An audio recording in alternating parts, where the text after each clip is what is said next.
With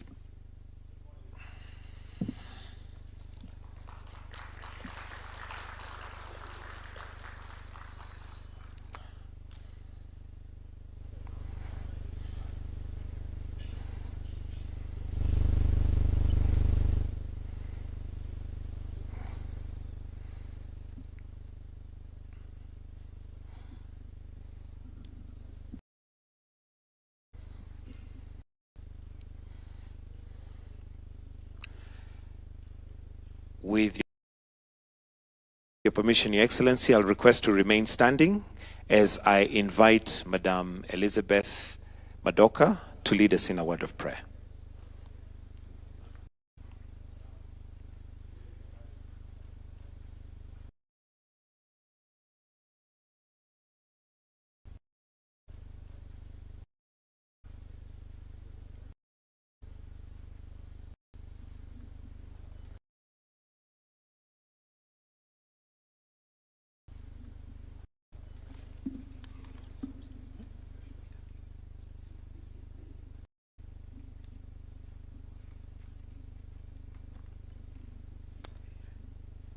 Your Excellency, distinguished guests, loved ones and friends, good morning.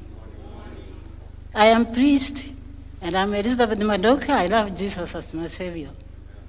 I am happy and proud of Major Madoka for bringing us here to celebrate the launch of his book by His Excellency President of Kenya.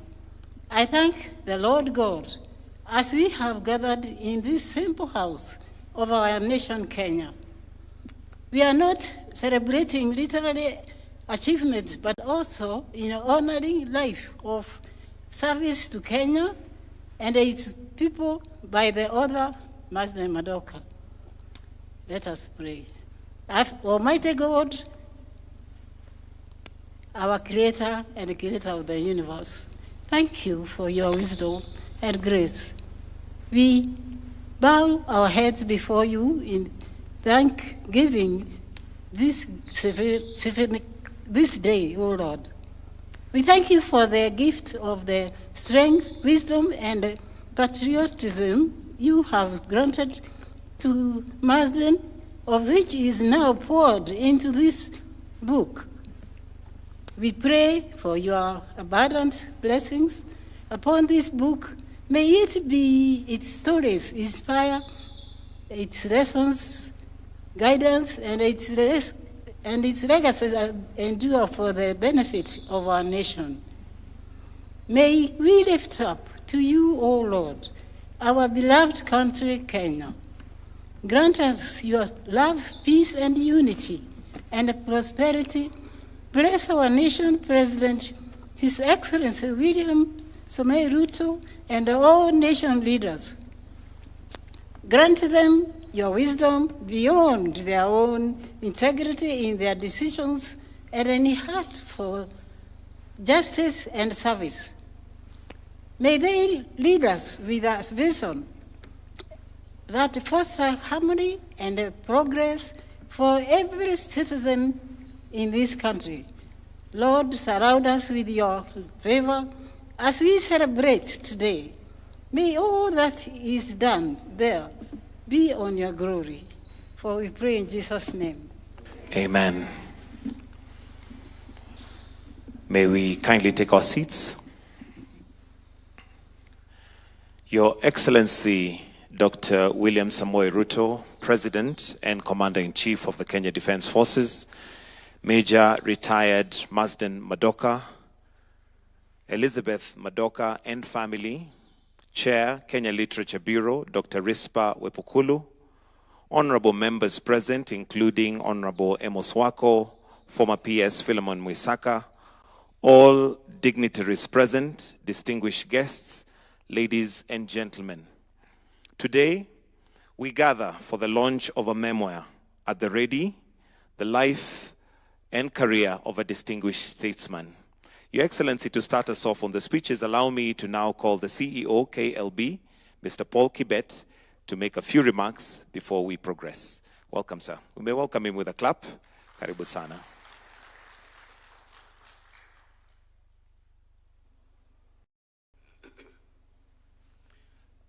Your Excellency, the President of the Republic of Kenya, Major Retired Master Madoka, distinguished guests, ladies and gentlemen, good morning. Your Excellency, allow me to recognize the team that we have come with from KLB because they're the people that's driving the institution, and I would like to ask the board members who are there to kindly stand for recognition before I make a few remarks. Your Excellency, because of the short notice, that is a team that I was able to assemble. Dr. Rispa Wepukulu is the chair, Mr. David Kimeto, and Mr. Marcelino Lesangoro are the board members who are able to come. Kindly sit. We also have staff members. I will not ask them to stand, but we are represented by a number of staff members who are heads of department. Your Excellency, Kenya Literature Bureau has a history, and the history dates back to 1948 when we had the East African Literature Bureau. When the community broke in 1977, KLB became a department in the Ministry of Education before becoming a parastatal in the year 1980. And we have been running the business of churning out educational material and non-educational materials, and that is why we are here. We would like to welcome you, Your Excellency, to come and visit that institution. We are doing a great job. You will be proud of. The team that you have seen this morning have been able to deliver literary and non-literary materials, educational materials like the textbooks that we supply to our schools, and ours are priced in such a way that it accommodates the pocket of the mwananchi. Your Excellency, allow me to make a few remarks just to usher in the order. Your Excellency, it's an honor to join you this morning in celebrating the life of Marsden Madoka, a distinguished leader whose service in both public and private sector has left a legacy. From his early days in the hills of Taita Forest, where he was hunting birds like all young boys, to being an officer at the officer cadet and being the aide-de-camp to our founding president, and being a minister of state and provincial administration, where you were his assistant minister. He has left a legacy, and we are very proud of him.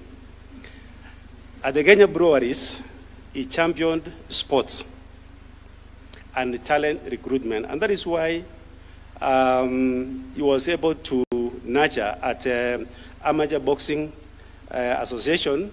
He was able to produce people like Wangila, who are trailblazing boxers representing our nation. KLB is proud to publish his memoirs, and in doing so, we are supporting local authorship. And we want to encourage all our leaders to do their memoirs through KLB. We thank you, Your Excellency, for accepting to launch this memoir that has been done at KLB. And we also want to request, as a KLB, we want to request you, when it's time for you to do your memoirs, please consider Kenya Literature Bureau. We have done quite a number, and we have done for Mama Elizabeth Madoka, and this is the first family that has done their memoirs through KLB. And therefore, we are asking that all our leaders, please challenge them, Your Excellency, to write their memoirs when they still have strength and when KLB is there. So I want to take this opportunity to congratulate Major Retired Marsden Madoka for doing your history, and it's our pleasure as KLB to be identified with that. Thank you, Your Excellency. Thank you. And with that, Your Excellency, it is now my pleasure to invite the man of the moment, retired Major Honorable Marsden Madoka, to make some remarks. Why don't we give him a hearty clap and keep clapping until he gets to the point where he's going to be speaking. As the man of the moment, he has gathered us here today to celebrate together the memoirs of a distinguished statesman. Welcome, sir.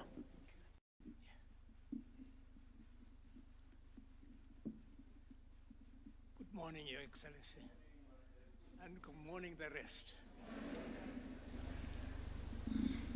Your Excellency, and all of you distinguished guests, thank you so much for coming to this function.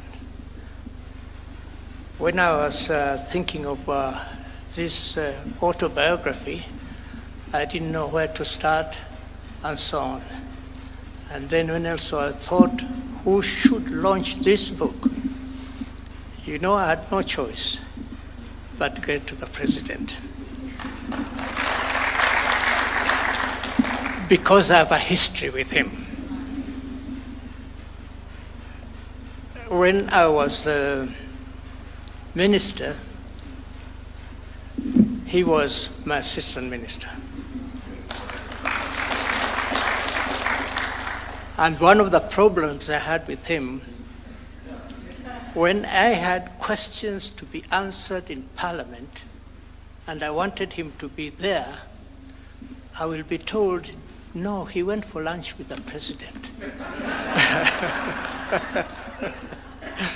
And so many times, Bunge will ring me to tell me, wapi Minister wako?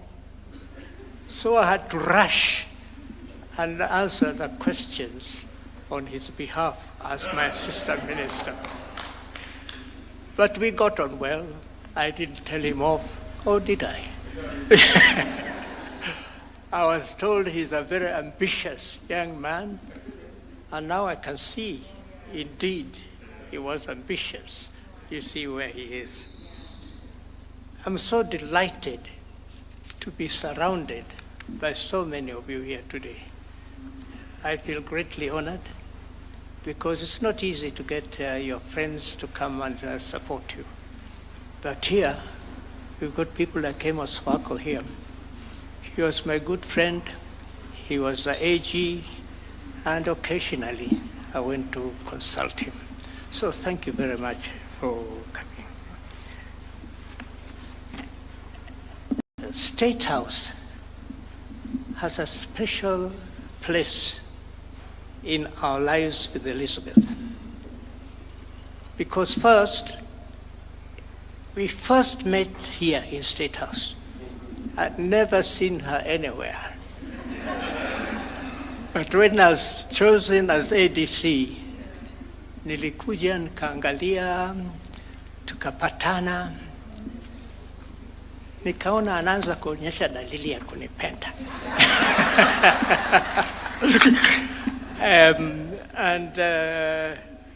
We lived here. She lived in State House for over 8 years, in State House. And as I say, we met here. In the evenings, my house was behind State. This is not the State House I knew. My house was behind State House. She lived in State House. So in the evenings, I used to stroll back to come and play billiards with her. Of course, I was teaching her. I didn't know I had any other motive other than that. But that came on, and we got to know each other. And also, I think she began to like me a bit too much, but I fell in love with her. I also took time to teach her swimming in State House swimming pool. So I was a tutor, a tutor in swimming. Sometimes we didn't quite finish the swimming properly, whatever that may mean. But we enjoyed it there. But this State House have also a special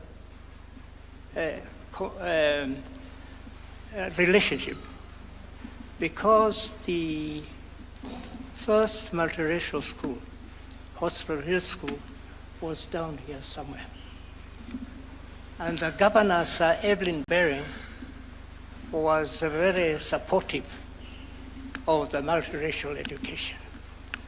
So in the afternoon or in the evening, he'll walk down the road here. We used to say Gate D. I don't know what it is called today. It's still D. So he used to walk down here, and when he came to the school there, he would wave at us and we'll come and chat with him. And occasionally we'll get out of that fence and walk him back to Government House. And of course, as youngsters, we enjoyed that, and here is the governor, we are taking him back to his house, but we never got to the house, but we pushed him back.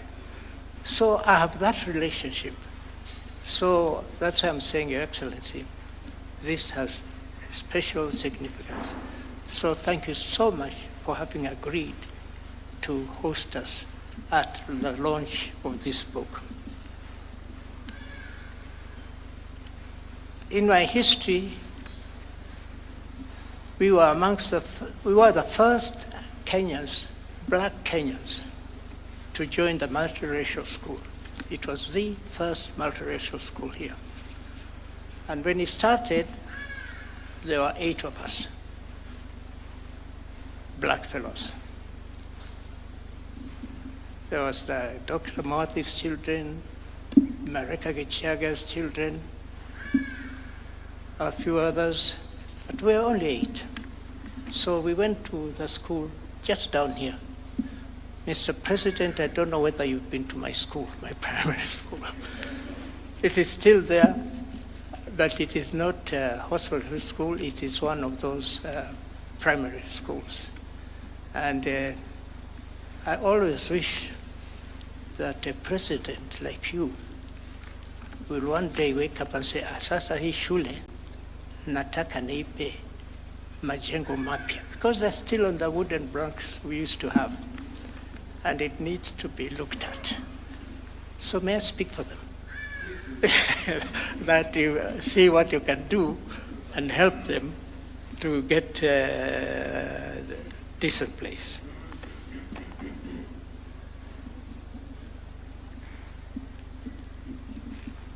I want also to extend my appreciation to all the leaders who have spoken here before. My special thanks, I'd like to thank my sister Grace there. Wajua ukiwa mkubwa, mara nyingine unatumia watu wako kukufanyia kazi sana. So that sister of mine, she's the one who has been running around and doing. I don't know what I would have done without her. And may I whisper, she's still single.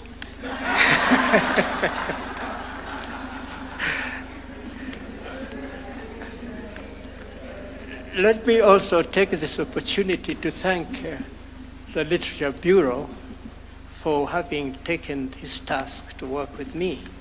They have been exceptionally good. I was greatly supported by your team. Incidentally, you also did my wife's book. So as a Madokas, we really thank the KLB and Mr. Ndegwa there. No, Mr. Where is it? I've got Ndegwa there who has really been working with us. So thank you very much, Kenya Literature Bureau. I have worked with great people, and I feel greatly honored that I was able to make certain decisions for this country. When I made the very difficult decision of retiring for the army, General Mulinge, who was the boss then, felt that was too good an officer to leave the army. So he called me and said, no, Marsden, you can't. You stand a chance of getting to the top. He encouraged me. And in fact, he told me, go away and come back after 2 weeks. Then I'll decide whether to accept your retirement or not. Anyway, eventually, he had no choice because I had made my mind. I had prayed about it, I had spoken to my father about it, and I was moving rather too fast within the army. A young officer, I was only 22 when I was made a captain, the youngest officer that the army has ever had, I mean in terms of the rank. And so I was doing well. But I told him I need to make a change because I saw the army was small. It was not growing. There were no plans to expand it at that time. And I felt that I should make my exit and do something else. And then I had this other gentleman called Mr. Matiba. We used to meet very often, and he's the one who said, Marsden, yeah, come, I'll take you at the breweries, give you a good job, and so on and so forth. And indeed, he offered me a job. He said, I'll invite you as a chief security and safety officer at the Kenya breweries and East African breweries. And we will pay you. He showed me what they were paying. It was very exciting. The figure was certainly better than what I was getting in the army. So I accepted to resign from the army and joined Kenya Breweries.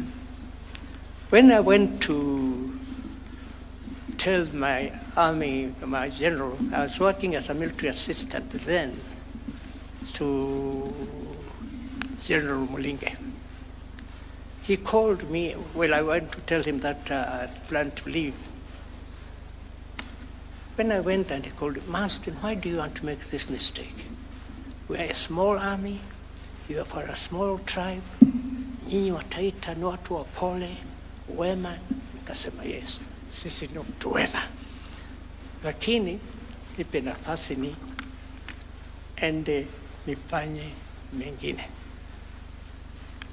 Then he even brought out a list of the senior officers who would be my competitors to get to the top. He mentioned people like my friend there, Jack Munya, Msomba. There's Mulinge, there's Msomba there. He was one of the senior officers. There's Pande. There was 4 of them. He said, out of all those 4, you'll be one of them to get to the top. Because you're from a small tribe and you're not a bad officer. So he sent me away for 2 weeks and said, after 2 weeks, you come back and tell me whether you've still stood by your decision. I said, sawa. So I went, I did a lot of consultations. I didn't change my mind. I said, I will continue and retire and go into the public sector. Going to the public sector was different, and I wanted now to go and show the Kenyans how to behave themselves, to be disciplined in the army way. And I joined the breweries, and after joining the breweries, I started moving, and although he took me as a general manager, security, within 3 months, he made me the general manager, human resources department. So I started developing the human resources development at the breweries. And we went on. I enjoyed myself. The salary was very exciting. Definitely a lot more than what I was getting at the army. And I think I worked fairly well with the officers of Kenya Breweries.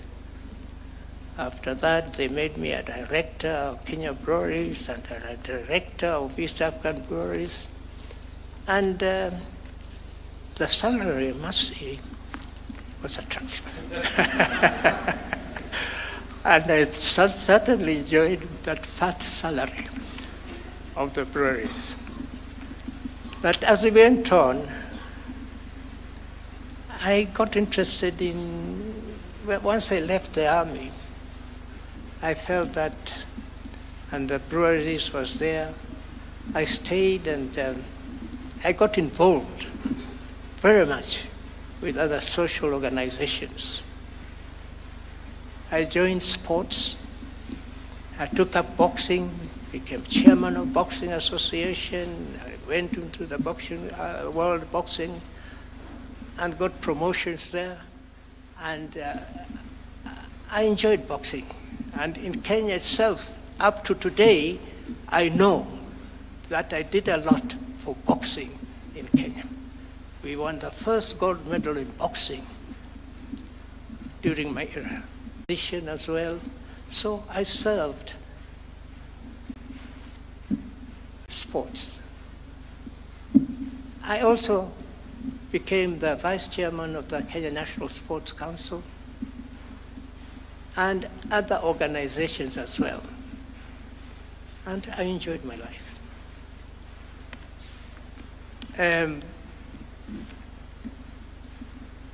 Sometimes maybe I stuck too much.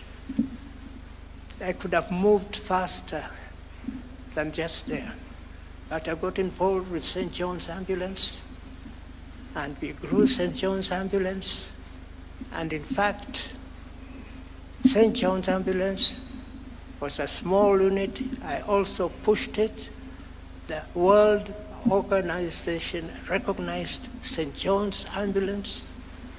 In fact, I am the first African to be given the Grand Cross of the St. John by Her Majesty the Queen Elizabeth. And we pushed it on.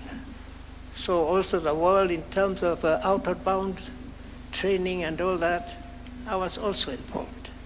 And I met so many people, and I thoroughly enjoyed that. I also got involved in organizing expeditions. So there was a youth organization which was running they called themselves Operation Rally. Operation Rally was going around the world putting up organizations for the youth. So somehow they picked me from St. John's experience and so on, and they made me lead that organization here in Kenya. So again, I got involved with the youth, and I went everywhere in the country, putting up various organizations. They came up to build. In fact, I had heard in Mr. Moi's place there was a school which was collapsing. So I came and I went and did my investigations. Actually, the children were studying under trees in the president's constituency. So I got Operation Rally when they came to go and build classrooms in Moi's constituency. And I think he was. And of course, I didn't forget my own area. I was not in politics, but in my own area, I also made sure we got a school through Operation Rally. But we did many other places as well. Again, purely as a volunteer. And I enjoyed that thoroughly. In the process also, I got involved with others, organizations, international organizations, to do various things. And I enjoyed that as well. It exposed me. I traveled a lot to various countries. I met various leaders, and so on. Then I thought I made a mistake and decided to go into politics. So when I decided to go into politics, I had a lot of opposition from the various leaders who were telling me, Marsden, sahau siasa ini wakora. But I said, no, I've had enough time at the breweries. Let me try my hand elsewhere. So I decided in December, the elections were coming December, so I only had a year to try and publicize myself. Fortunately, because of my various other activities I've been doing, people even in my area knew me. So when I decided to contest the Mwatate parliamentary seat, they all came forward and said, we will support you and so on. But of course, I still needed besha, as I would say, but I didn't have the money. But all the same, I went to view friends and I raised very little money. In fact, I really wonder how we managed. Mr. President, today, nyinyi zile pesa mnatumia kwa campaigns tulikuwa hatuwezi kuzinusia. Because my first campaign, I only had 300,000. And I campaigned with that, and I won. So I got into politics that way, and I got involved.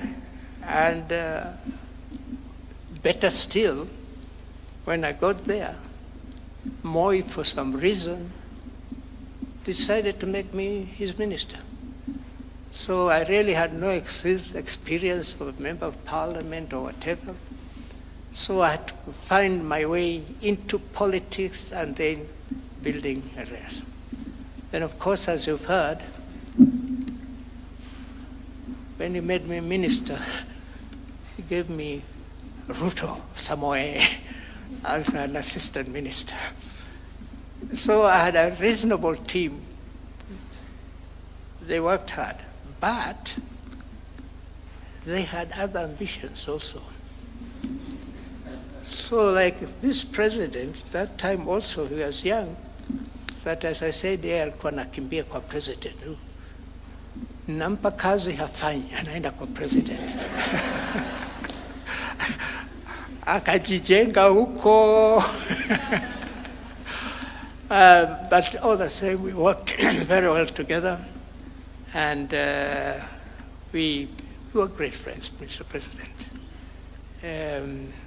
I know one time you were a bit mad, and I know one time you went to one constituency and didn't speak very well of me. But I say, huyu ni mwanasiasa tu, hizo ni siasa zake. But otherwise, we went on and we had very good sharing as a minister and having my assistant minister. We were a good team. So, Mr. President, wewe ukiwa huko juu, ukumbuke huyu mkwana wewe. Usimsahau. Nimestaafu kweli, lakini unaona ninasimama imara. So usinisahau. But really, I mean, all of us have to accept that time comes when you've got to move out and do other things as well, because huwezi kuoza hapo pahali pengine. Lazima ule ujuzi wako umepata upeleke kwingine pia, tujenge nchi. So like now, I'm happy. I've been serving in various other voluntary organizations. At the moment, I see Christina Pratt Kenyatta there. She was the president of the fund for the foundation. So mi akaja kuniomba niungane nao. I was a bit hesitant because hawa watoto. But I eventually agreed, so I became a trustee of the fund for the disabled. And I enjoyed myself. I'm enjoying myself there and doing, I think, a reasonable job. So that is what I've been doing in my life. As a raia, sio mwanajeshi. Sasa pia nikafanya siasa, nikafanya 2 terms. Term ya 3 nilikuwa nakimbia around. That's when the president had made me Minister for Foreign Affairs. So I think I lost of time in my constituency, so I lost those elections. And once I lost those elections, I said, no, I'm not going to bother. So I never tried politics again. Nikatosheka. Watu wengi hata wewe najua niambia, kwa nini unatoka? Nikasema, wacha niwachie wengine, mimi nifanye mengine. So that's how my life has been.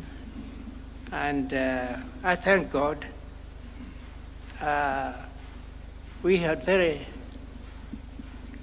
good parents, my father and my mother.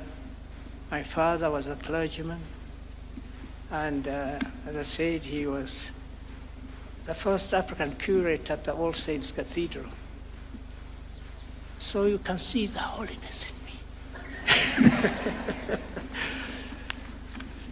So while he was there also, that is when then we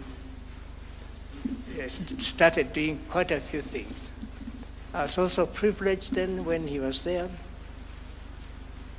I always remember the late Graham Hislop as we sing the national anthem.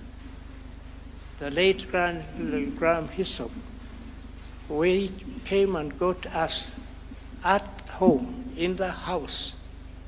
He would do the practices with George Seneca's I think it was. So he used to come to All Saints to practice his organ and the tune and so on. So after that, he'll come to our house to get my father, my mother, mimi na wafanyikazi tuimbe, aone kama tune yake iko sawa sawa. So we did a lot. We contributed to the tune of the Kenya national anthem. Something we thoroughly enjoyed. And also at that age, I used to do a lot of other things as well. To support my father at this Hospital Hill School, he didn't have enough money. So during the holidays, I used to work as a petrol attendant at Ibu's petrol station. That's a petrol station next to Kipande House. So I used, during every holiday, naenda, peana hii mafuta, and surprisingly, I made a lot of money. The Muzungus were very impressed by my English. They'd come and say, who you young boy is speaking very good English. I want him to come and put pressure on my car. I want him to come and wipe my windows. Then they tipped me handsomely. So in the end of my 3 weeks, what I made out of that tips helped me to help my father. And he was always very grateful. And I also remember utoto ni kitu kizuri. Mimi sasa, I never took lunch. Nilienda mkono tupa. So nikipata hizo tips, najua nitapata tu. So all I used to do for my lunch, there's a Muhindi with a shop there. And I used to go for lunch there. And what did I take? Coke and a jam tart. That was my lunch every day. That was quite something at that time. So nikajisaidia pia. That is part of my other life. And we grew up there. And also, being at All Saints Cathedral, I used my father and mother, because also they were poorly paid. He was really struggling to feed us and educate us and so on. We used to dig where the house is. You see now Uhuru Park, is it Jamhuri Park? Jamhuri Park, yeah. Uhuru Park, yeah. Half of that was our shamba. Baba na mama tulikuwa tunaenda, hata mimi nikitoka shule tunakimbia twende tulime. Tulikuwa panda mhogo, mahindi, sweet potatoes and beans. So we were feeding ourselves from that shamba. Unfortunately, kulikuwa kuna watu wa kuiba sana. So we were able to get our chakula from that side. So hapo pia mimi nilikula huko Uhuru Park. So that was part of my life, Mr. President, tukifanya kazi hizo. And I'm grateful to God that all that was done. Before I got into the other world, did I? Yeah, of politics. Then moving around also, I thought I was only the bright one, that I can go and get good ladies to bring to Taita. Kumbe watu wengine wadogo hivi walikuwa wanaangalia kwetu pia. So I got Dr. Njenga there. He came and alitembea mpaka Taita kuja kuchukua dada yangu.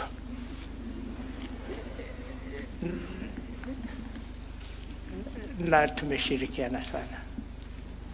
So generally, Mr. President, I've said quite a bit in my book, and there's something we learn from, and also things we feel we must learn and improve where things have been gone wrong.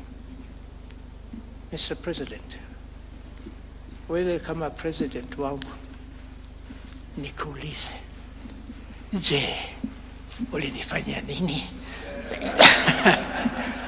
No, I mean, we have worked very well with the president, and I am grateful to him that he even agreed to come and launch this book for me.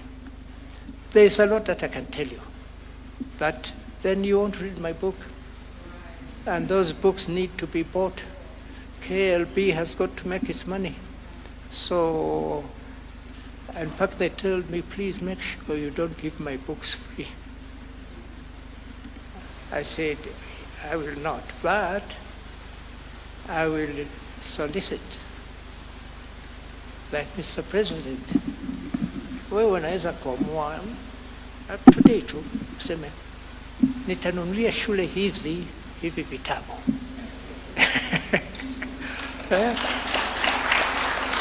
Useme high school yako moja au mbili nitawanunulia so many books, or university or so. So wajue historia ya Kenya kidogo.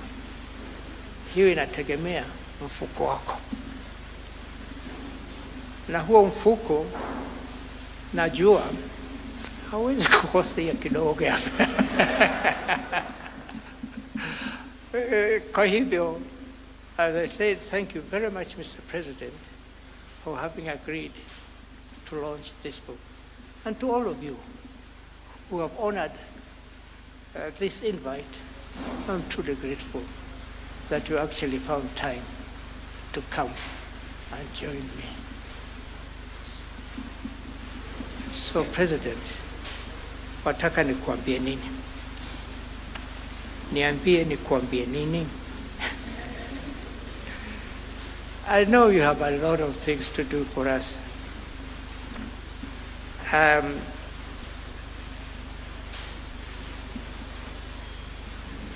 We've said many a times that public office is not to pursue personal ambitions, right? We need to elect officials who serve this country with a purpose. I believe that freedom we enjoy today is a precious gift from God and the hope of every heart. The quest for freedom inspired our independence heroes and heroines to end colonialism and has sustained our country through various challenges. Now, Mr. President, the question that lingers in my mind, why we only sing the first stanza of our national anthem?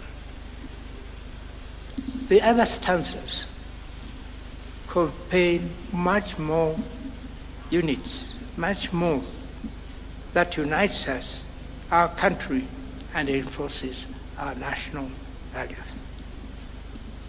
They embody our national philosophy, representing what we stand for and what we would fight for as a people.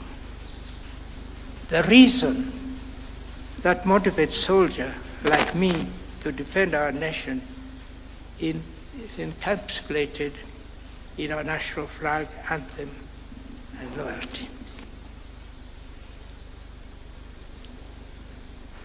Mr. President, I know you have a difficult task ahead. Maybe a very difficult task than most of you as a president. Because wajua sisi wana Kenya tumechanuka sana siku hizi. So ukififia kidogo hivi tutakugonga tu. Ili tunataka Kenya ipanuke. So mimi sitaki kusema mengi zaidi. Nitataka kukusihi usome kitabu changu. Na najua kitakufurahisha kidogo. Ukiweza kununulia wanafunzi wengine hivi vitabu, wajue historia, vile mambo yanavyoendelea, nitafurahi. I will now invite you, Your Excellency, ujiweke kidole na unifungulie kile kitabu, alafu tuzidi kuendelea mbele. Otherwise, thank you so much. I really appreciate you are spending this time with us because of this book of mine. Na kila mara tunakuombea. Kazi yako si rahisi. Kuwa president wa taifa is a big task, kwa sababu huwezi kutosheleza haja zetu. Hata siku moja ukirudi nyuma kidogo, alikuwa anaenda nje na MPs wake wengine wa Rift wakimgonga moyo. Lakini niliwaita nikawaambia, wacheni mzee afanye kazi. And eventually they stopped, which I know helped Moi. He came and told me, sasa wamegeuka uongozi wako. So thank you so much, Mr. President. I'll now call you upon to launch the book. And to you all, thank you very much for coming. And I really plead that you read this book, and then let us all work towards improving this country of ours. I believe it's a great country, and there's a lot to be done. I don't envy your task, particularly now. Sasa mimi vile nilisema tulikuwa tunalalamika na wenzangu kwamba hawa vijana hawa watatuharibia. Sasa unaona vile mambo yalivyo. Sasa ujue ni njia gani utatumia kututuliza ili tufanye mambo yetu sawa sawa. Great for this nation. Mungu akubariki, uendeshe nchi hii vyema, na sisi sote tuunge President mkono.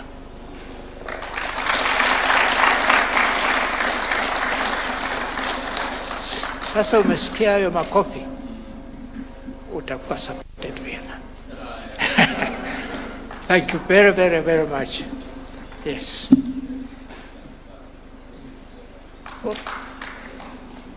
Huyu ni kijana wangu ambaye nafanya kazi wapi? Kenya Revenue Authority. He works with Kenya Revenue Authority. Yes. Yeah. Okay. God bless you. All right, and round of applause for the author. Thank you. Thank you very much. As you take your seat, sir, we just have 2 more engagements before we go to the signing of the book. And allow me, Your Excellency, at this point to invite Dr. Frank Jenga, who will speak briefly before we progress with the rest of our program. Tumpigie makofi. Daktari Frank Jenga is a man who needs very little introduction, particularly in the space where he operates, in the area of being a doctor wa mawazo na akili. Welcome, Daktari. Your Excellency, you'll be happy to hear I only have 2 things to say. The first is that thank you for inviting my brother, Marsden. As he has explained, he came to Kiambu on a reading spree, took Elizabeth, and in revenge, I was sent to get his sister, and I continue to tell him I got a better deal. The second thing I would like to say, Your Excellency, is that I really appreciate the work that Kenya Literature Bureau continues to do. I'm an author, perhaps not a distinguished one like Marsden, but nonetheless an author, and I have heard some works done through the Literature Bureau. And if I may say this, there is no autobiography in this country that has been done in vain. As I have described previously, autobiographies are like a jigsaw of our republic. And as Marsden has demonstrated, each and every one of us playing in any particular field has something interesting and useful to say. I used to say some were not very well written, but whatever the form, Banapo, let us do autobiographies and biographies. I saw you, Amos, at the launch of Ekirapa's book, an excellent book that really captures the essence of the history of this country from center stage of the civil service.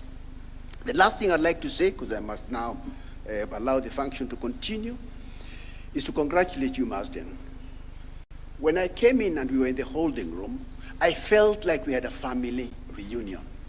And that is testament, Marsden, to the affection that not just your brothers and sisters have for you, and I have seen His Excellency nodding, because of the centrality of the position you have played in this, our country.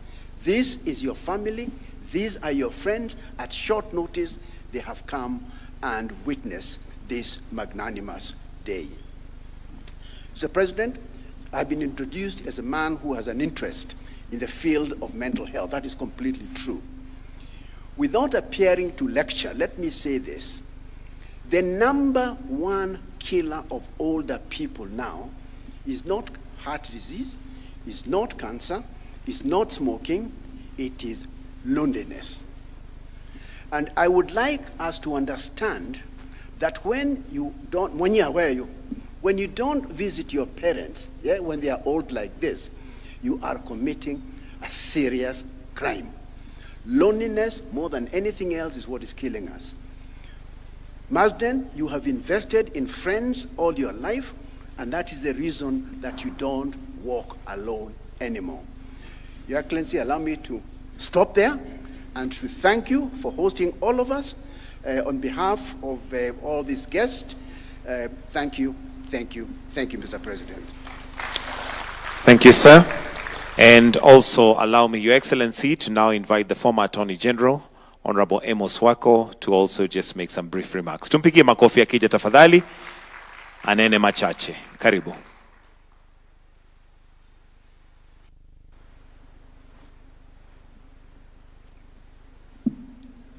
Your Excellency, the President of the Republic of Kenya, Dr. William Samoei Ruto, my very dear friend, Major, once a major, always a major.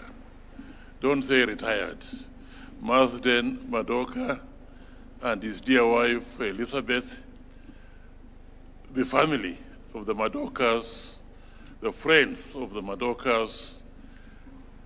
I want first of all to thank the President for having allowed this launch to be done here in the State House.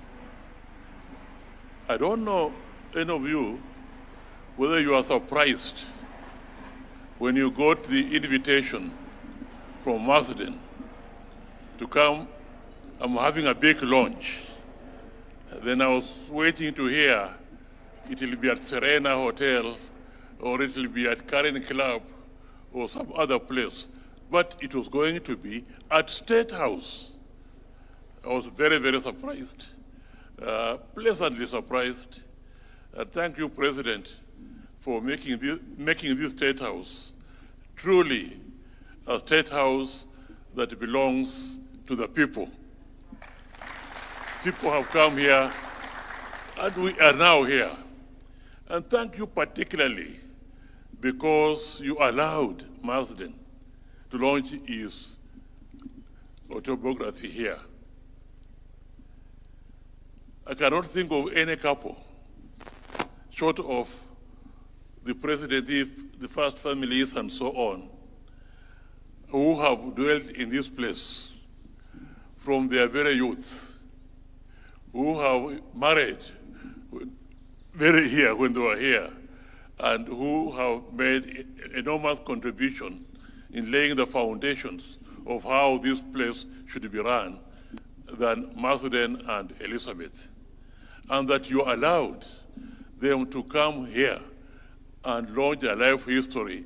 Mr. President, we thank you. Namakofi for President. I do not want in any way to dilute what Marsden has told us this morning with a lot of sense of humor. Thank you, Marsden, for that. The only thing I can now maybe add and appeal to many like us to emulate and follow the example of Marsden. I know my friend Musila here, ameandika kitabu, who were there at the launch of his book, a top civil servant and also politician. People who have occupied high positions, both in the private sector and in the public sector, and in the public sector have also been politicians, I think, and have now retired, I think should be inspired to write autobiographies. The history of Kenya, to my mind, will not be written by historians whose reference would be newspapers and social media, because in that way you get a very warped sense of history of Kenya. I believe the history of Kenya is going to be written by people like Musila, people like Ikirapa, but more so by people like Marsden here, people who have given excellent service, who have been men of integrity, who have been men of service to this country. Imagine coming here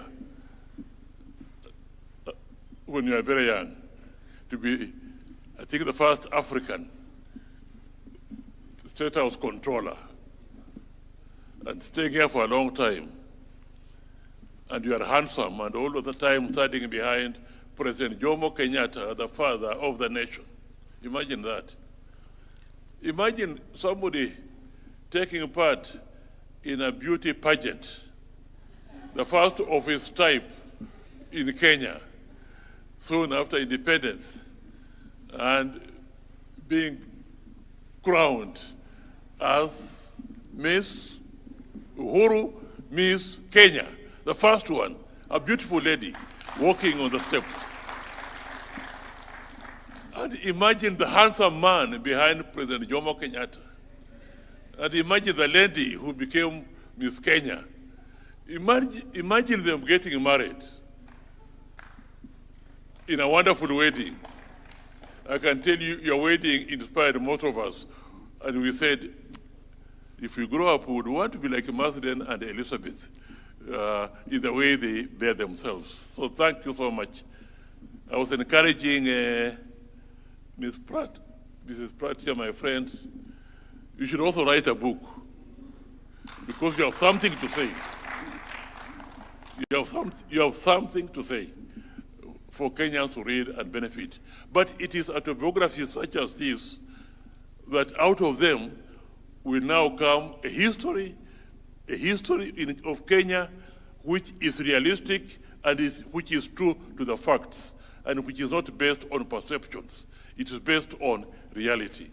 So, Marsden, I congratulate you for writing this. You have inspired me.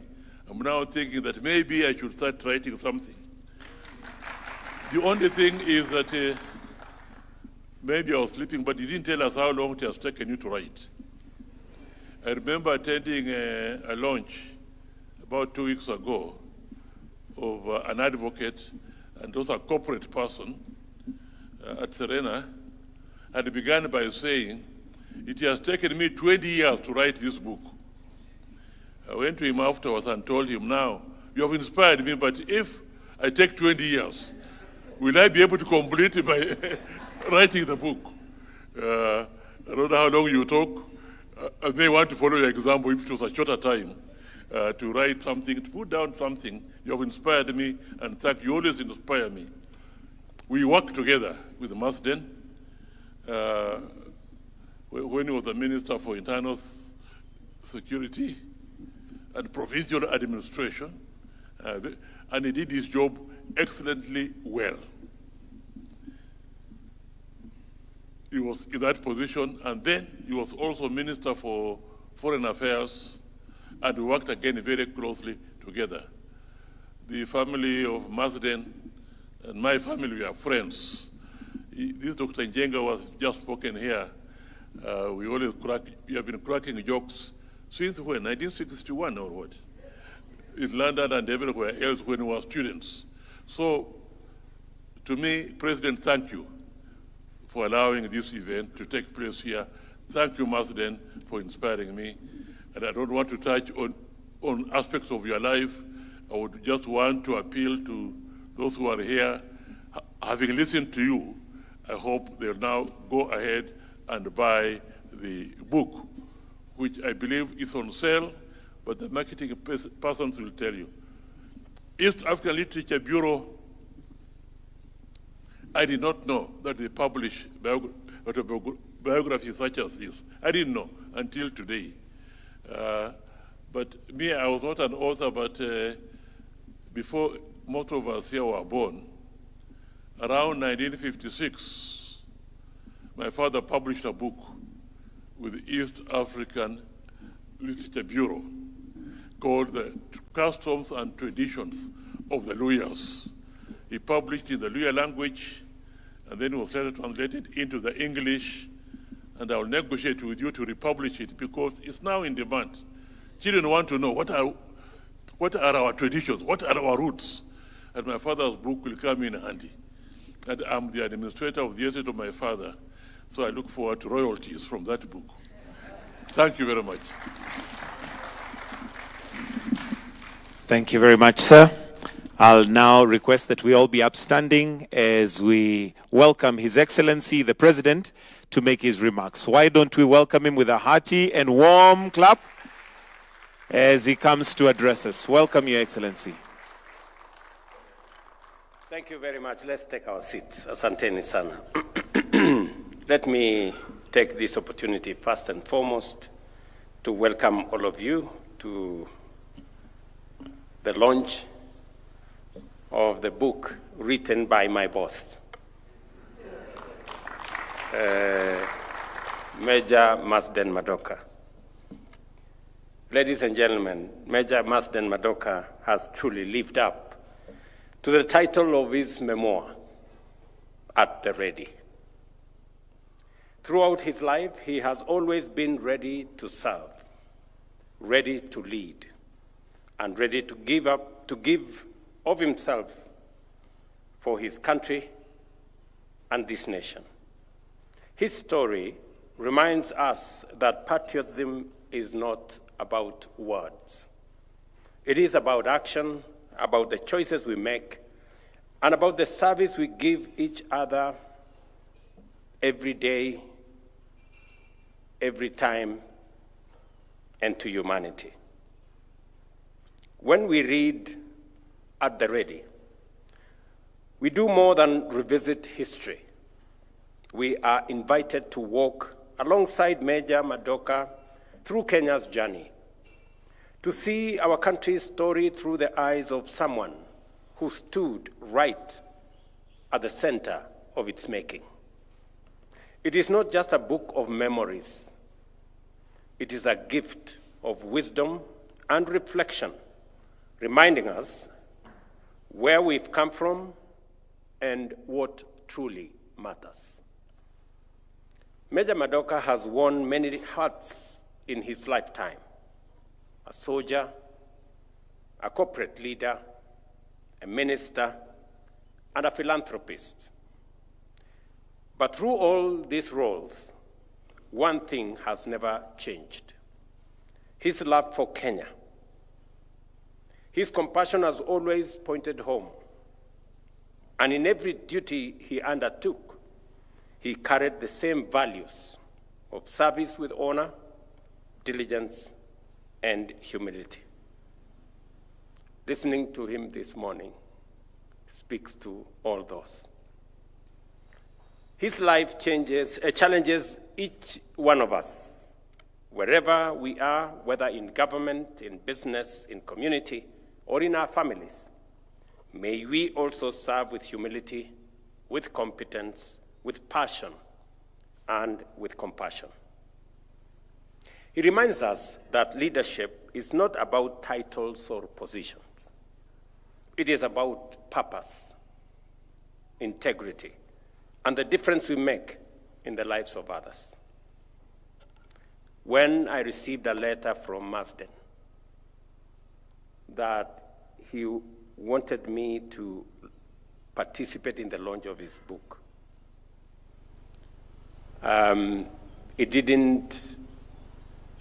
it was not whether I should. The only problem I was grappling with was when. And I want to say I'm truly happy to be part of a small piece of what Marsden has achieved. And it's not always that a book is launched in State House, but I made this exception for this great Kenyan leader. One, it's because he served this country with commitment, dedication, and integrity especially as the aide-de-camp of our first president. And secondly, it is because he mentored me when I served under him in the office of the president. Anything good you see in me, attribute it to Marsden. I know he has said some very kind words about me. He has said many things about what his understanding of the relationship that we had. But I must confess that I had a really wonderful relationship with Marsden when I served under him as his assistant minister at the office of the president. And I didn't get to know much about before. But he has said several things about my relationship with the former president, President Moi. He has said some things about lunch. And he has said some things about ambition. I hope that young Kenyans in politics, in business, and in the civil society will turn to At the Ready, not only as a historical record, but also as a guidebook for principled leadership. Through his story, Major Madoka teaches lessons that will last beyond his lifetime. Lessons about duty, perseverance, and the unshakable faith in the promise of Kenya. Let us thank him deeply for giving us more than a personal memoir. Through At the Ready, he has preserved a part of our nation's history. He has ensured that future generations will understand where we came from and the sacrifices that built the Kenya we hold dear today. Before I make my remarks in conclusion, allow me to say a few things, because these are moments that will never come back. We will not have another occasion like this for somebody with the stature of Marsden Madoka to speak about his perspective of where Kenya came from, what he thinks worked for us, what he thinks could have been made better, and he has given us a perspective that comes from the heart of how government evolved in Kenya. I am privileged that he has also said a few things about me. And let me just reiterate that he has said a few things about when I first was elected as a member of parliament, I was not in very good books with the KANU government at that time, although I was a KANU member of parliament. And that is the reason why Madoka says I was very outspoken. And let me give a perspective, Marsden, and I tried to explain to you that time that when I did not decide, actually, I don't know, I did not decide that I was going to run. But one thing led to another, and then I found myself running for a member of parliament. And of course, KANU was the dominant party, and President Moi was a very strong leader. And so when I decided to run, I wasn't the favorite for the KANU party. There were senior people, there were people whose brands were known, and I was really the underdog, you know, and people didn't know me. We didn't have a history of any leadership in our family. And the closest, in fact, I remember during the campaign, for people to understand who I was, I had to make reference to one of our neighbors. I said, oh, you know that Mzee Paul Boit, he was formerly chairman of the county council in Uasin Gishu, and he was a fairly wealthy person. So I used to say, I am a neighbor of Paul Boit. That is the closest I came to in terms of brand. And so the reason why I was fairly outspoken initially was because I felt I hadn't been treated well by both KANU and the leader of KANU then, the former President Moi, who later became a very good friend of mine after he understood me. So when I ran in the KANU elections, the KANU machine was really against me. And Moi himself came to Eldoret and told people, please, elect people who are known.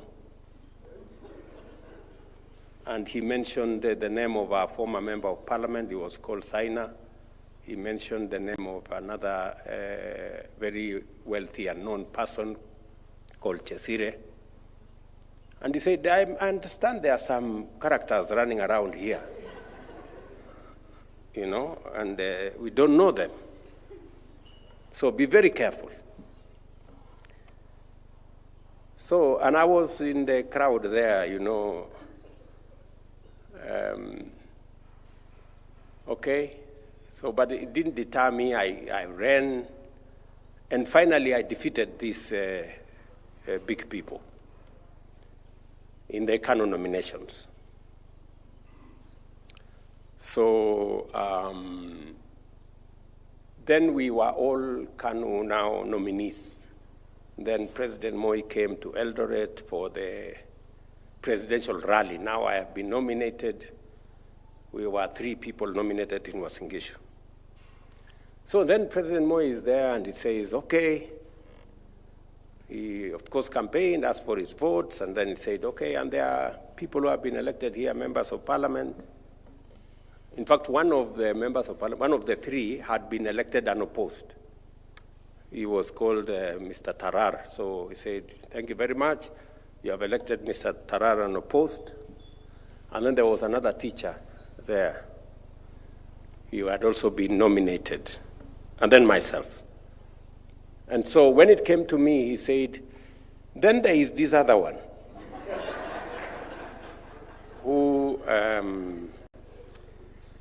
I don't know his parents. And, but anyway, he has been, because he has been nominated as a member of KANU, please vote for him. So that was the problem.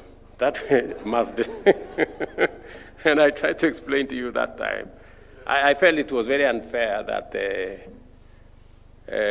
not having a background became a big problem to my election. And then moving on to the lunch. Again, Marsden Madoka has talked about this lunch business.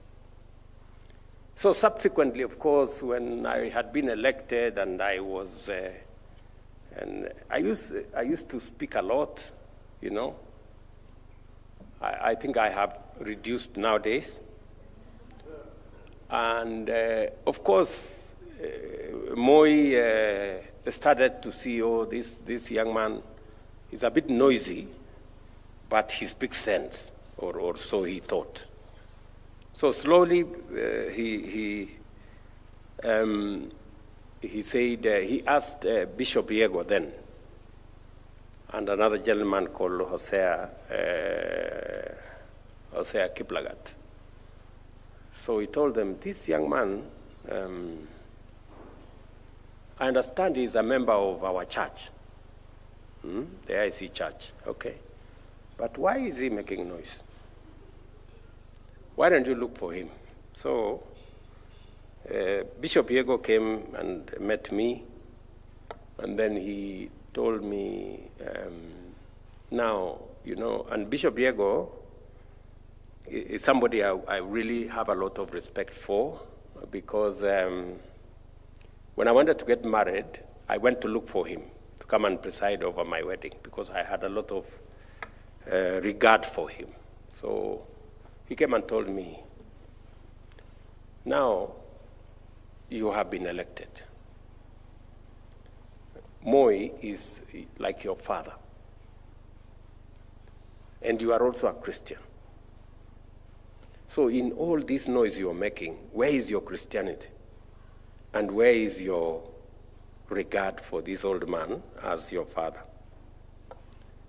So they cornered me, and I had to tone down.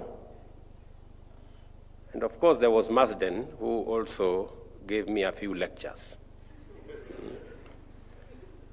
And so finally, I made friends with President Moi. He came to understand that I wasn't quite a very useless person or noisy, you know. And progressively, then he appointed me to be an assistant minister. I think a year and a half into my being a member of parliament. And so I joined Marsden. And when I then joined Moi, he became very fond of me, so he gave me something that many people did not have. It's only people like Amos Wako and senior people, including my minister. There used to be something called a hotline those days. This hotline thing was a telephone there that did not have secretaries. It was the president's telephone. He used to use it to call people directly himself. So if that phone rang, you know it was either the president on the line or one of the senior people. So I became the only assistant minister then with a hotline. So the president would pick up the phone, okay, where are you? Come and do this. So, so a few times, it was not always Marsden, a few times I came for lunch here. But you see, the problem that Marsden has not said is that he used not to go for lunch. You see? And he tried to persuade me to join into the group of people not going for lunch.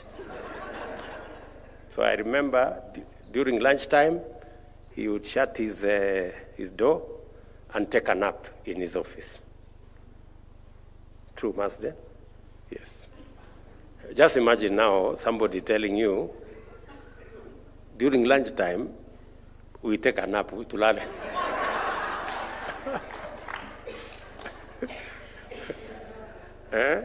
So, and he took a lot of offense when I took so much time on this lunch business, which he didn't have business with. So, but you admit, Marsden, I answered all the questions. When I didn't go for this lunch, I answered all the questions well, very well.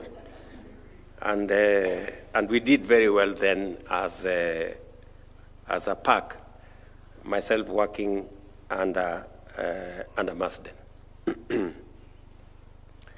And finally, he has mentioned something about ambition, that I was a fairly ambitious person, which is true. I tried to do whatever I set my hands on to do, I try to do it well and to do it with passion and to do it with commitment.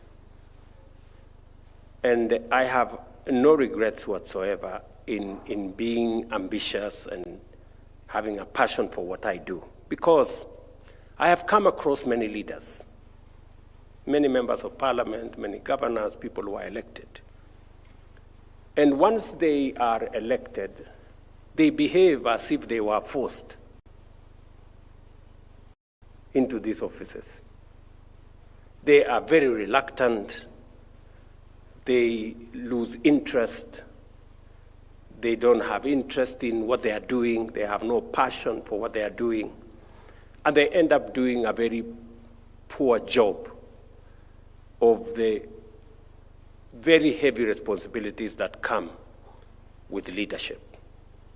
You find there are people who are very reluctant leaders. They are there. They do not want to engage with the stuff they are supposed to do. They become big people, bigger than the jobs that they have applied for. And they just want to own the title and the position without doing what is expected of them.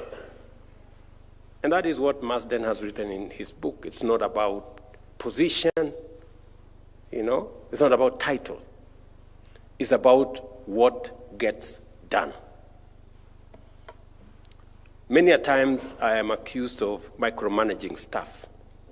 But you see, when you have reluctant people whose mentality it is, tumeona serikali nyingi, we've been here, we've seen many ministers, we've seen many presidents, because it is the business as usual stuff. It is the roll of the mill, normal stuff. And that is the reason why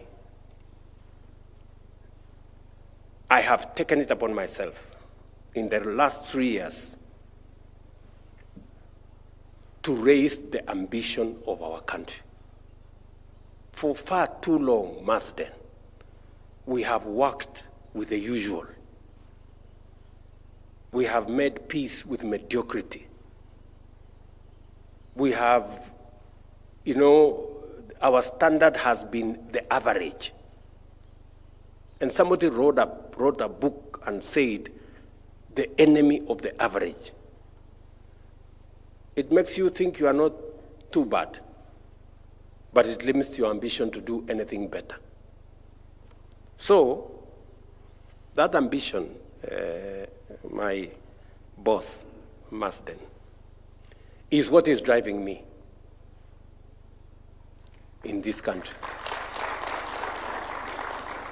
Yes, we cannot continue to make peace with mediocrity.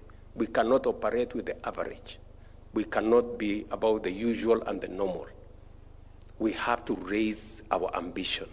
We have to raise the bar and our standard. And it has to move from the ordinary to the extraordinary. That is driving all the things we are doing. You know very well,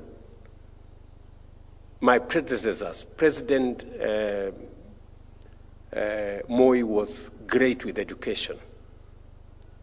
Mwai Kibaki rolled our country into something called free primary education and made a huge contribution to getting everybody into school. Many thought free primary education was not a reality. It became a reality under President Kibaki. My good friend Uhuru Kenyatta told us we must do 100% transition. There were too many kids, slipping away after primary school, many dropping after secondary school. He encouraged us to do 100% transition. And it became my responsibility then to make meaning of all that. 100% free primary brought many kids into school. 100% transition made sure there were many children in the subsequent classes. And we ran into a very big problem on classrooms, teachers, and money to teach. And that is what has occupied me for the last 3 years. We have built an additional 23,000 classrooms to take care of both free primary and 100% transition. By January, we will have hired 100,000 teachers, again, to take care of the same problem. And today, we have a student-centered model that puts more money into our TVETs and our universities, again, to make sure that no child is left behind. We're basically doing what is necessary for us to develop the human capital that is going to support the transformation of our country. We are raising our ambition in the transformation of our agriculture. In the last 3 years, we have done 3 fundamental things. Number one, we have registered all our farmers because information, data, is central to any successful planning. Registered all our farmers. We now have a digital register of 7.1 million farmers. Tea farmers, coffee farmers, sugarcane farmers, maize farmers, wheat farmers, our livestock keepers. Number two, we have dealt firmly with brokers and cartels and characters who are undermining our agricultural productivity.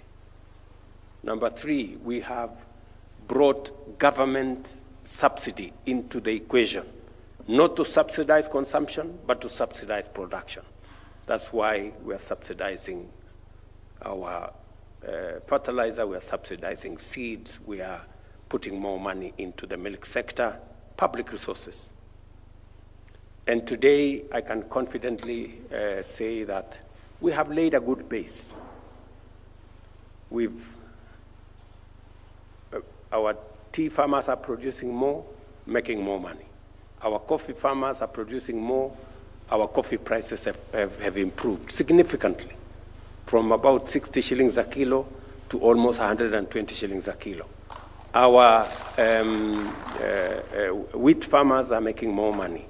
Our maize farmers, in fact, maize is the place we have made the biggest impact. We've increased our production of maize from an average of 40 million every year to 64 million last year, and by God's grace, to 75 million this year. And we are stabilizing that space. We're simply doing what we must. And I can say the same thing with our health. You know, for a long time, health was a privilege for those who have jobs and those who can afford. We're now transitioning that because the Constitution of Kenya tells us health is not a privilege for those who can afford. It is a right for every citizen. And that is why from 7 million registered people under NHIF, we now have 26.5 million people registered in SHA. And we are making progress. In essence, what I'm saying is that we have operated for far too long with the average and the usual and the ordinary. It is time for us to up our game, to raise our ambition. And we are beginning to have a conversation as a country. In this place where you are sitting, in the last 2 months, I have sat with all the members of parliament and senators in this place, one by one, to explain to them why Kenya is a third world country by mistake, and by mistake of us, the leaders. There is absolutely no reason why Kenya today is a third world country. It is us, the leaders, who are to answer. We are the people responsible for our country being a third world country today. Because just imagine, I have had engagement with 2 heads of state who were similar to us 60 years ago at a personal level. I asked the president of Singapore to come and see me. He came here in 2023. I have visited the president of South Korea 3 times in my presidency. Just because Singapore and South Korea were exactly like Kenya 60 years ago. Today, they are in the first world, we are in the third world. Singapore, for example, was exactly, and you have been following pictures, Singapore was exactly like Kibera, a slum, 60 years ago. Today in Singapore, 97% of their people are home owners. In Kenya, 7 million people live in slums, and home ownership is limited to 30,000, 40,000 mortgages every year. Korea, South Korea,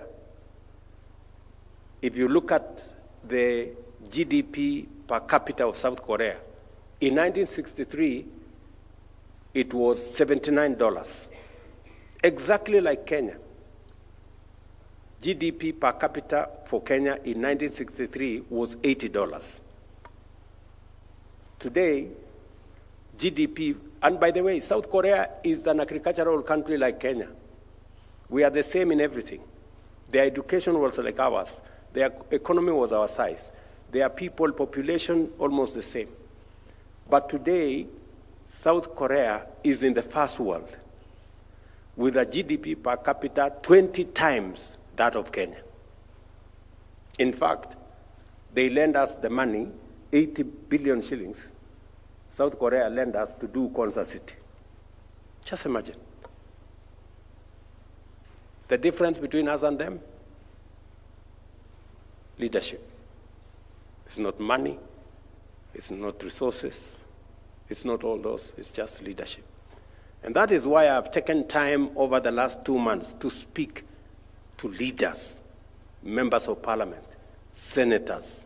I brought here governors, because we have an opportunity of a lifetime to get Kenya out of this third world place and make it a first world country in our lifetime. It will not take us so long. It will take us between 20 and 30 years, and Kenya will be a first world country if we do the right things. Marsden, you are right about ambition. That is what it is. So, let me finalize. I do not want to make this longer than it is. I just found a good man who worked with me, and he inspired me to say some things. Today, as we have this ceremony, last Friday, I had a big meeting here with our principal secretaries, because we're trying to resolve the issue of young people, the youth of our nation. And by the way, you know, what Marsden was saying here, that the limits are being pushed by our young people. It is correct. You know, the restlessness of our young people, the impatience of the young people in Kenya is because for far too long, we are operating around the average, you know, the normal, this roll-of-the-mill stuff. And yet, we have tremendous potential. So, they are not entirely wrong. They are pushing the limits. And that is why we need to up our game. Yeah? And so it's the reason why we have a 4-pronged plan on how we're going to create opportunities. These young people are looking for opportunities. They are looking for opportunities to work. They are looking for opportunities to do business. They are looking for opportunities to learn, to grow, to be part of the drive that we have as a nation. And it is because it is in the DNA of Kenya not to be average, but to be excellent. That's our DNA. And that's why you see people are restless, people are impatient, because that's what we are made of. We are not made to participate. We are made to win. We are not made to be part of the role of the mill. We are made to excel. So, and I take it very positively when I see the push, when people push me, as by God's grace, I'm the leader of this nation today. And it is my responsibility. When I get pushed, it is because I am the leader. Who else was supposed to be pushed? Sinimimi. Yeah, so it is the correct thing. So, and I will also push the limits for our nation because we can do it. So as I talk to you today, we had a meeting with the principal secretaries here. Today across Kenya, in every county, we are having a conversation about youth entrepreneurship. Working with the World Bank, we have raised 5 billion shillings to give 100,000 young people in Kenya money to scale up their businesses, and we are in the process of identifying them. I have asked counties, county governments, members of parliament, MCAs, chiefs, assistant chiefs to work with us. The target is to have 1 million young people benefit. We're starting with 100,000. By the end of this month, we'll begin the process of releasing the 5 billion shillings to make sure that in every ward in Kenya, we identify 70 young people between the age of 18 and 29 who are doing business so that we can give them business support grants.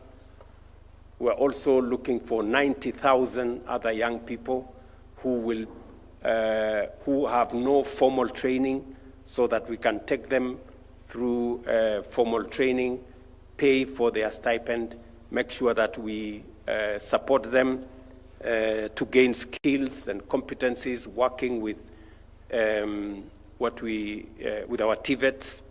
We are also identifying close to 20 or 30,000 others who will go through what we call recognition of prior learning so that we can certify them. Many of them are working in our affordable housing programs and all the other programs. And we want to identify another almost 700,000 young people to support them to be part of the AGBO process.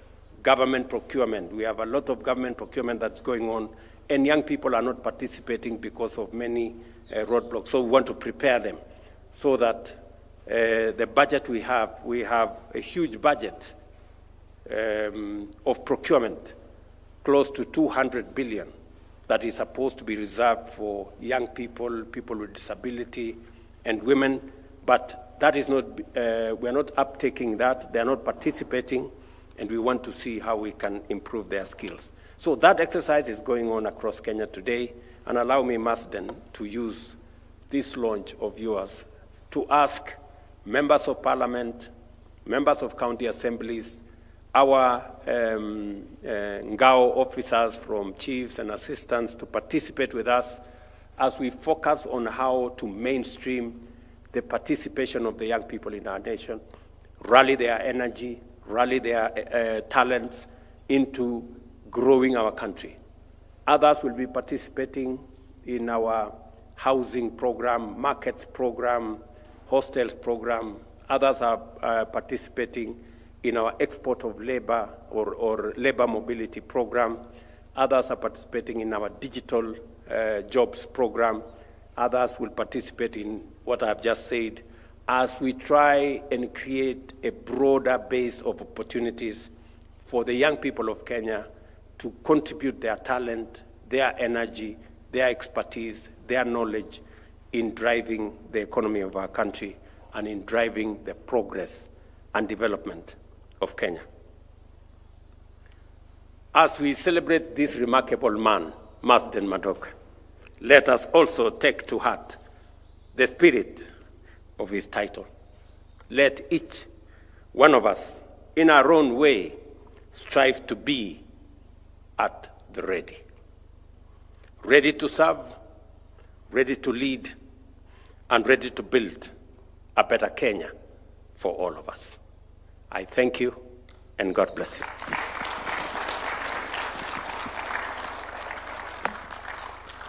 Another round of applause for His Excellency.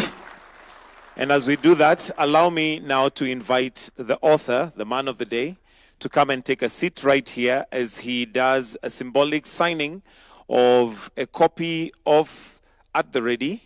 Let's take our seats, please. Kindly, let's take our seats.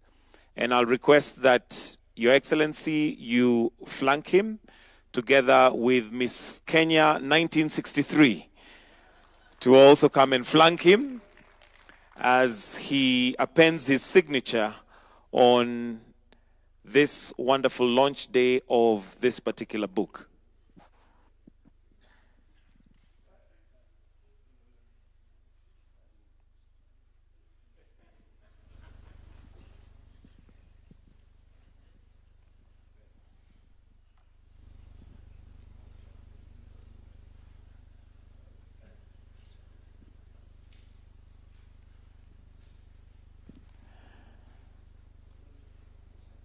And a round of applause as he appends that signature. Wonderful, wonderful.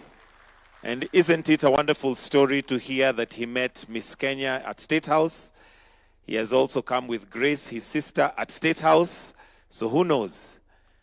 Now that he mentioned that she's also single. State House seems to be a powerful place for powerful connections.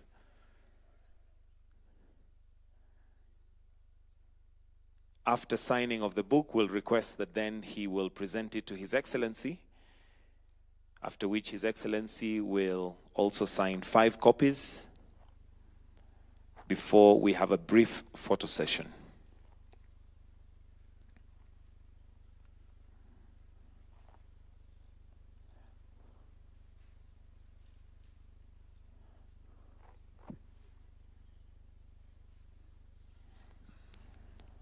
Also wonderful to see the collaboration that still goes on.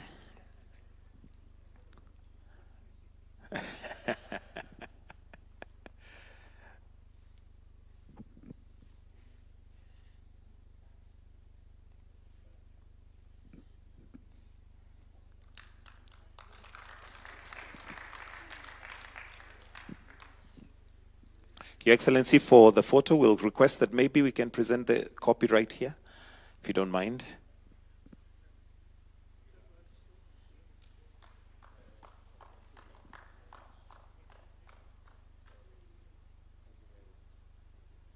Just His Excellency and the author, kindly, to start with. Madam, just 1 second. Yes, 1 second, so that he can present the book to him.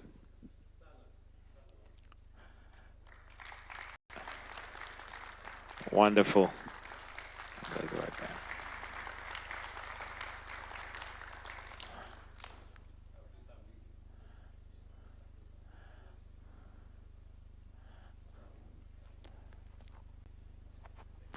So, Your Excellency, we have 5 copies that we'd like you to sign. Okay, maybe we'll...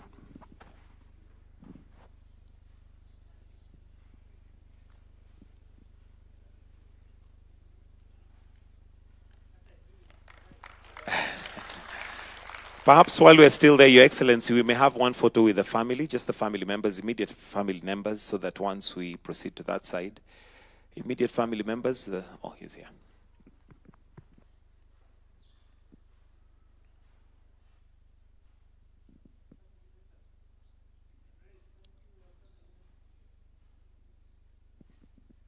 Grace, come to